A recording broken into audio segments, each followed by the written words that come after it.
So I know when we started the discussion, there was three major topics that we said that we would talk about today. So we did talk about our one-on-ones, we just talk about the acquisitions, and fun fact, we've been talking a lot about delegation in the last few episodes. So, and I know you have a thing or two to say about delegating as well. This is arguably one of those things that managers they do and they keep doing, and you hopefully keep getting better at this. This is one of those things that's really hard to master, in a couple of years.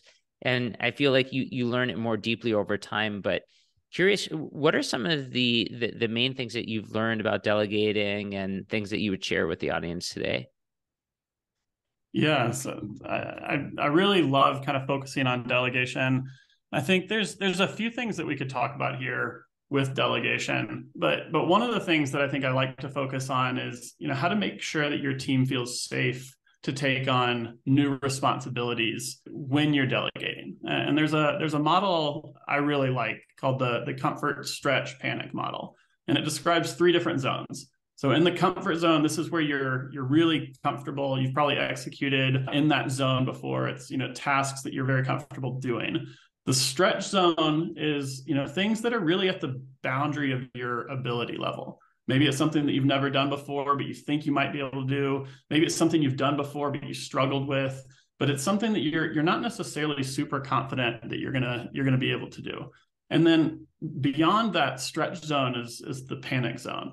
And this is where you're not only uncomfortable, but you're so uncomfortable that you're likely to freeze up and either to do a poor job or to kind of freeze and not even necessarily get the task completed.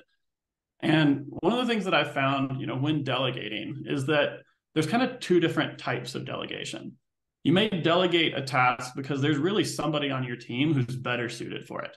I think if you build a team effectively, you're going to be hiring people who are better than you at a lot of different things. I think the best managers don't have a team where they're the best at everything. The best managers have a team where they have experts in a lot of different areas and they can kind of farm out work to people who are really good. So you may have work that comes in where it's just you're the router. You take some task and you find the best person on your team to do it. But there's also work that you want to delegate as a manager because you're trying to help somebody grow. And I think that's the other type of delegation that I look at is when you're trying to take something that might be in somebody's stretch zone and you want to help them learn, you want to help them have an experience that they haven't been able to have yet.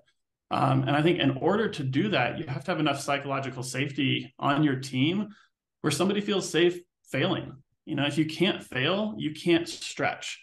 And the more safety there is to fail on your team or in your organization, the larger that stretch zone is going to be.